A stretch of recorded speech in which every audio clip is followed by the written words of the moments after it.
Bem, boa tarde a todos. Eu sou o professor Cândido Borges, do Laboratório de Pesquisa em Empreendedorismo e Inovação aqui da UFG, e também do Programa de Pós-Graduação em Administração da UFG. Esse evento, né, é uma parceria entre o LAPEI e o PPGDM e também o Programa de Pós-Graduação em Gestão de Organizações de Liderança e Decisão da Universidade Federal do Paraná, o qual a professora Jane participa, né? A professora Jane é docente da Federal do Paraná, há muito tempo uma parceira de longa data nossa aqui do PPGDM, colaborou com a gente em várias ocasiões, né? Os cursos que a Jane realiza são sempre um sucesso, no sentido que as pessoas saem realmente muito felizes com o aprendizado que alcançam no curso, né, Jane? Então, por isso, mais uma vez, um imenso obrigado, Jane, pela sua disponibilidade em compartilhar com a gente seus conhecimentos, seu tempo, e também muito obrigado a todos os participantes, né, que se inscreveram no curso, que estão aqui. A gente tem gente de várias partes do Brasil e também de fora do Brasil, alguns que sempre participam das atividades do LAPEI. Eu sou imensamente grato pela audiência de vocês, tá? Então, eu passo para a professora Jane. Eu não vou poder ficar aqui o período todo com você, Jane, e demais participantes, mas a Jéssica, a Fernanda e a equipe do LAPEI estão aqui, a Daiane, para não só pelo curso, que elas têm muito interesse pelo tema, mas também para apoiar vocês nessa jornada. Obrigado, Jane. Eu que agradeço, assim, eu agradeço demais, né, a LAPEI, ao Cândido, a nossa parceria aí de muito tempo, né, assim, eu fico muito honrada em ter audiência para falar, né, eu sempre falo que eu tenho o melhor trabalho do mundo, porque eu falaria de graça e eu arranjei emprego que me pagam para falar, então é sempre muito bom falar para as pessoas, né, e esse é um tema que eu comecei a falar. Eu acho que o primeiro curso que eu dei de escrita foi na UFG, né, a partir da minha experiência, tanto como orientadora, né, os meus orientandos, eles vêm com dificuldade de escrita, então eu sempre tive que dar uma assistência, né, para eles. Daí eu percebi que não eram só os meus orientandos, eram os meus alunos de forma geral. Eu comecei, então, a falar sobre isso, e a gente teve resultados, assim, muito positivos depois disso, da implantação desse curso no meu programa antigo. As pessoas gostavam bastante, e aí depois, o primeiro curso que eu dei fora da universidade, fora do meu programa, foi para a UFG. Eu estava vendo aqui, foi acho que em 2019, que a gente fez uma semana que eu dei aula de escrita, que eu dei aula de didática, participei de banca, grupo de pesquisa. A gente fez uma semana bem intensa ali, né, de atividades, e desde então eu venho ministrando esses cursos na UFPR, mas muito mais, né. A Universidade Federal do Sergipe também faz parceria com a gente, né, nesses cursos, e outras instituições também. Eu já dei esses cursos até em congresso, como oficinas, né? Então, ele tem tido, assim, uma boa participação. Então, eu agradeço, né, esse convite, porque mostra que, de alguma maneira, eu estou contribuindo com a formação das pessoas, e eu acho que é essa a minha missão, contribuir de alguma forma para melhorar um pouco a pesquisa. Por isso que esse seminário tem aí como esse título, né, a escrita científica como uma forma de melhorar a pesquisa. Então, agradeço bastante, né, fico bastante honrada, e agradeço a participação de todos aí. Tinha muitos inscritos e muitos participantes agora, né, mostra que as pessoas estão interessadas, né, em fazer melhor, em escrever melhor. Então, por que eu acho que eu posso, né, falar sobre isso com vocês? Eu fui editora há muito tempo de revista, eu sou avaliadora de mais de 20 periódicos, faço parte de comitê editorial da própria editora da UFPR, sou professora de metodologia, o que ajuda bastante também, e tenho interesse no tema. Cada vez que eu leio alguma coisa, cada vez que eu vejo um filme, cada vez que eu leio qualquer peça, ou eu escuto uma fala, estou sempre analisando, para além da aparência daquilo, como que a pessoa resolveu estruturar aquela fala, aquele texto, para transmitir uma ideia, né? Então, a gente trabalha com isso, com essa transmissão de ideias. Então, a pesquisa acadêmica, a escrita, né, quando a gente vai escrever, ela é desafiadora, e ela é especialmente desafiadora para os pós-graduandos. Por quê? Porque a gente não vê pós-graduando, por exemplo, aquela pessoa que nunca estudou nada, que não gostava de estudar, que era aquela turma que queria fazer sempre o mínimo quando estava na sua formação até chegar ao mestrado. Quando a gente chega no mestrado, né, a gente encontra lá todos aqueles que foram que nem a gente, aqueles que estudavam bastante, aqueles que estavam interessados, aqueles que liam bastante. Então a gente chega lá no mestrado e a gente não encontra mais aquela turma tão diversa de gente interessada e pouco interessada, a gente estudava e não estudava, a gente só encontra aqueles que estudavam bastante. Normalmente quem vai para o mestrado, doutorado, faz parte dessa turma que gosta de estudar, né? Então, ele chega lá, até então ele só recebia, eu digo, estrelinhas, né? Só falava, muito bem, parabéns, nossa, que texto lindo, nossa, que prova legal, nossa, né? Recebeu um monte de 10, né? Reafirmando essa ideia de que a gente era bom academicamente, né? Quando a gente chega no mestrado, a gente leva, assim, mais delicadamente, um balde de água fria, né? Porque a gente começa, primeiro que a gente já fica, né, muito igual aos outros, porque os outros também são pessoas com grande desempenho acadêmico. E depois a gente encontra os professores que exigem bastante da gente. Quando a gente entrega o primeiro artigo, né, a gente leva uma paulada, né? Se você não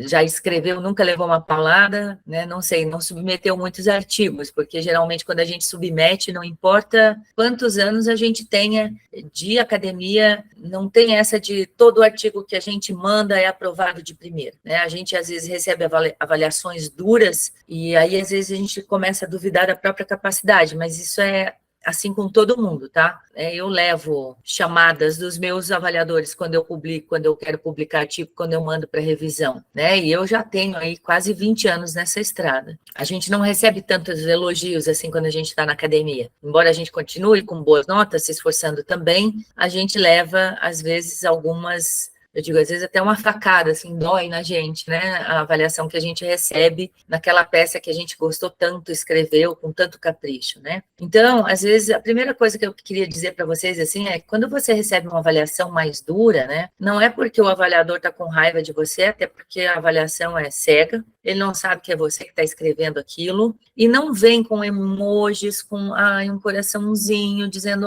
queridinho, queridinha, esta frase aqui, ou o seu artigo não está coerente. A gente não tem tempo de fazer isso. Geralmente eu tenho aqui um monte de artigo para avaliar, tenho banca para participar, tenho artigo meu para escrever, tenho aula para preparar, e eu não vou ficar, às vezes, essa frase aqui eu acho que ficou um pouco dura, deixa eu mudar o meu discurso aqui. A gente está ali, tem esse aqui, pá, né? E às vezes isso dói um pouco em quem está recebendo, mas não é uma crítica pessoal. É uma objetividade muito grande aliada a uma falta de tempo enorme. Então, não esperem receber emojis de coraçãozinho quando vem uma avaliação para você. Então, não tem nenhuma frase de encorajamento, não diz... Essa frase aqui não faz sentido nenhum, mas tudo bem. Esse parágrafo aqui não está ligado ao outro, mas olha, que legal que você escreveu esse artigo. Não tem isso, né? Então, não vai ser assim nunca mais na sua vida, né? Mas, de qualquer forma, é sempre bom escrever. Por que é bom? É muito legal, eu consigo conhecer, eu tenho muita curiosidade das coisas. Eu, Jane, tenho muita curiosidade. Então, eu adoro ler coisas.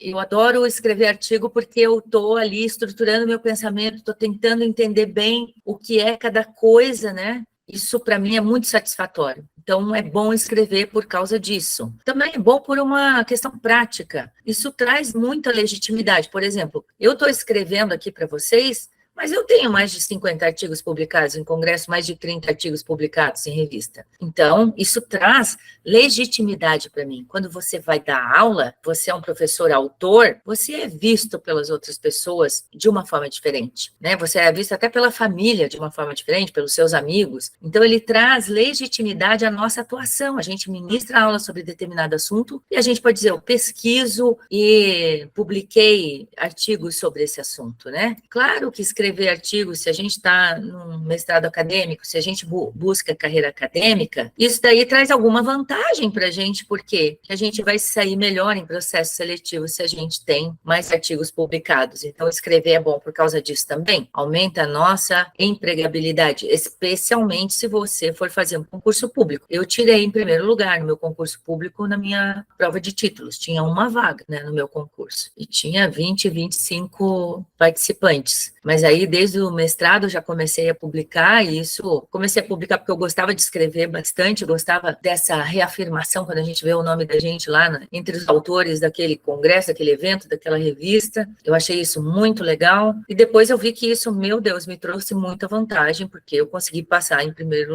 lugar, né, na prova de títulos, porque eu tinha muitos artigos publicados já. Também traz outras oportunidades de trabalho. Eu vejo, assim, muitos dos meus alunos, eles dão entrevista para a TV, eles estão aparecendo em revistas especializadas do assunto, eles estão, então, tendo uma projeção. Por quê? Porque eles escrevem sobre aquele assunto. Eles, claro, aliado, né, a títulos de mestrado e doutorado, e, claro, escrever é bom porque é uma exigência da CAPES e a gente cumpre as exigências dos nossos programas de pós-graduação. Vocês todos que são estudantes, né, da pós-graduação, eu considero que é um compromisso ético de vocês. Publicar artigos, porque na hora que você entra no programa, você entra porque, eu quero me formar, e eu quero neste programa aqui, por quê? Porque um grupo de professores, às vezes a gente não olha o que está por trás disso, né? Um grupo de professores se reuniu, teve um trabalho enorme, além daquilo que já faz, e que já ganharia o salário para isso mesmo. A gente não ganha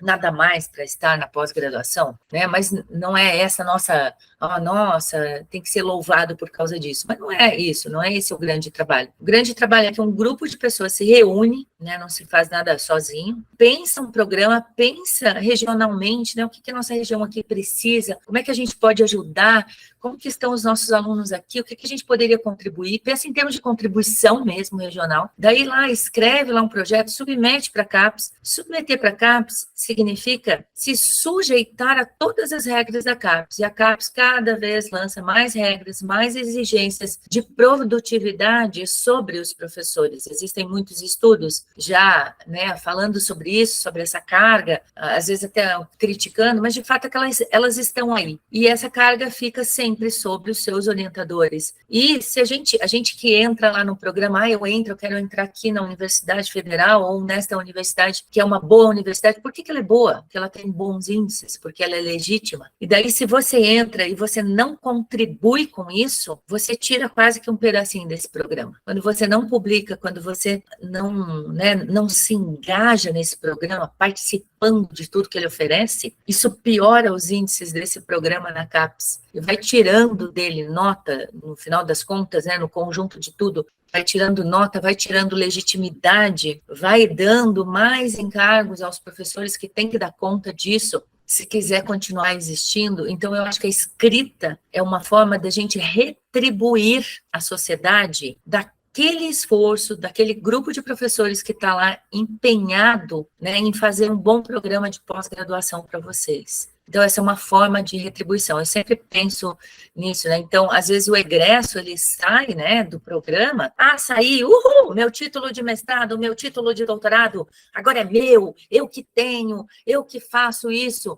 E aí, às vezes, o programa manda um convite, olha, a gente vai fazer uma abertura aqui do nosso programa este ano, a gente gostaria de contar com a presença dos egressos, né? Para fazer uma rede de relacionamento, até para dizer para os calouros, não se apavore, tudo vai dar certo. Às vezes a gente entra apavorado, fala da tua experiência lá, já me formei, não quero mais nem saber disso daí, né? Já estou com o meu título aqui, agora é meu esse mestrado, né? Não responde pesquisa de egresso. Chegou a Deus me livre, já acabei isso aí faz anos e ainda estão me mandando isso, que saco. Vai lá e apaga, né? Não responde nem sequer pesquisa de egresso. Eu acho isso uma falta de solidariedade. Isso faz com que o programa ele seja mais legítimo, a tua participação como egresso, a tua participação na publicação. Então, você, como estudante de pós-graduação, publicar, melhora grandemente o teu currículo, te dá legitimidade, né? Ele faz um monte de coisas boas para você, mas também, se você não quiser nada disso para você, faça pelo menos como forma de retribuição social aí para o seu programa de pós-graduação, que está sob grande pressão para saber da tua atuação fora do programa. A CAPES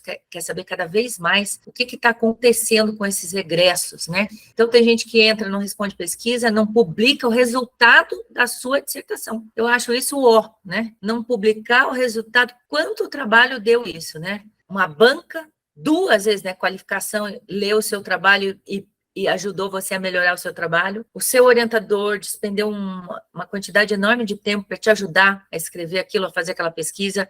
As pessoas que você foi lá perguntar, nenhuma delas aí recebe porque você queria o diploma, o título, né? Então, isso é uma questão ética importante que a gente tem que refletir sobre isso, e isso tem relação com a escrita também. Então, a escrita, ela te ajuda, né, a retribuir, a agradecer, como uma forma de gratidão para o seu programa de pós-graduação, retorno mesmo para a sociedade e para o seu programa de pós-graduação. Então, reflitam sobre isso, né, pensem sobre isso. Então, eu vou dar uma dica para vocês que facilita para vocês, tanto em termos de legitimidade, quanto em termos de escrita, quanto em termos de aprofundamento naquilo que a CAPES deseja também para a gente.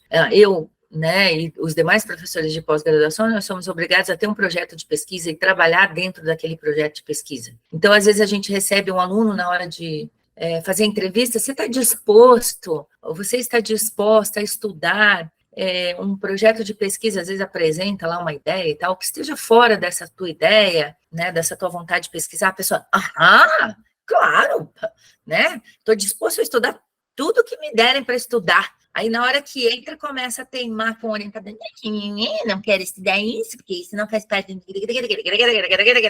Encher a paciência do orientador, né, só que o orientador, por esse lado aqui, ó, a gente é obrigado a trabalhar dentro de um projeto de pesquisa, ser constante ao longo do tempo dentro desse projeto de pesquisa. Por quê? A CAPES está certa. Eu tenho várias críticas ao sistema de avaliação da CAPES, mas se a gente olhar as políticas públicas, o que a CAPES vem cumprindo ao longo dos anos, o Brasil melhorou, sim, seus índices em relação à ciência, né? Seus índices de participação, de inovação, de publicação internacional, de relevância, né, na pesquisa internacional. E a CAPES, desde logo, né, imaginou assim, como que a gente vai ficar bem bom? Como que a gente vai ficar bem bom em ciência? Se a Jane, se o Cândido pegarem um negócio para estudar, estudarem a vida inteira aquilo, eles vão ser mais capazes de ter uma ideia inovadora, se estudarem mais profundamente um negócio, né? Porque às vezes a gente pensa que a inovação é tipo, cai uma jaca na cabeça e a gente tem uma grande ideia. Não, inovação é 99% estudo e, né, eu chamo horas bunda cadeira, né, muito mais isso, e aquele 1%, 2% de inspiração, que essa inspiração vem da gente ter estudado, né?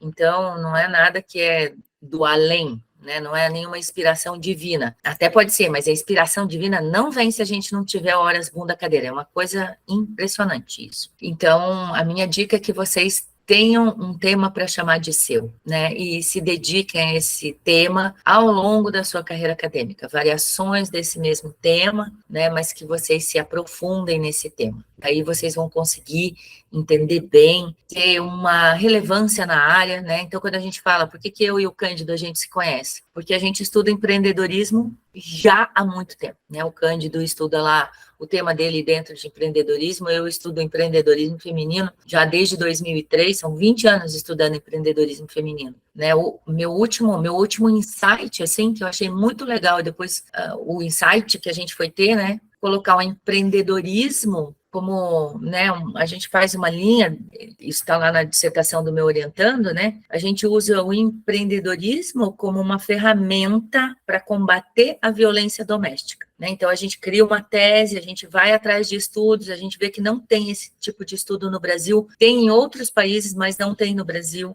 então a gente foi pioneiro aqui no Brasil, a partir do quê? A partir de a gente ficar prestando atenção na sociedade, mas aqui, ó, tem 20 anos de estudo de empreendedorismo feminino. Então, uma dica para vocês é abrace um tema que te interesse, que fale ao seu coração e que você se aprofunde ao longo da sua carreira acadêmica. E uma coisa que eu vou dizer para vocês é que isso aqui tem que entrar na sua cabeça. Se você não aprender nada comigo hoje, aprenda isso aqui, ó.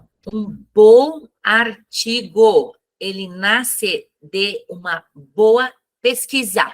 Se não tiver uma boa pesquisa sustentando isso, a escrita vai te ajudar a publicar até num periódico, talvez menos qualificado, etc. Mas não tem escrita que salve uma pesquisa ruim. Isso é muito importante saber. Não adianta, eu escrevo bem. Sou aqui, ó, discípulo do Rolando Lero, né? Bom, aqui, ó, de lábia. Não salva. você não tem uma boa pesquisa, não salva. E aí, às vezes, eu acho engraçado, assim, porque a gente, assim, tem experiência, normalmente os orientadores já têm mais experiência com o tema, já escreveram mais, e daí eu acho engraçado que vem, às vezes, um estudante falar, eu que sou aqui, ó, novato nessa área, eu vou entrar aqui e vou engambelar meu orientador. Não vou ler nada, eu vou ler um artigo, vou escrever 5 páginas sobre esse artigo que eu li. O artigo tem 10 páginas, eu vou escrever 5 sobre ele. E o meu orientador não vai perceber que isso é preguiça de ler. E eu vou dizer, o Cândido é bem mais educado. Provavelmente, se algum orientando dele faz isso, ele vai com uma delicadeza total e vai dizer, olha, tem esses artigos aqui mais para você ler, para você complementar o seu estudo, né? Ele está muito baseado num autor.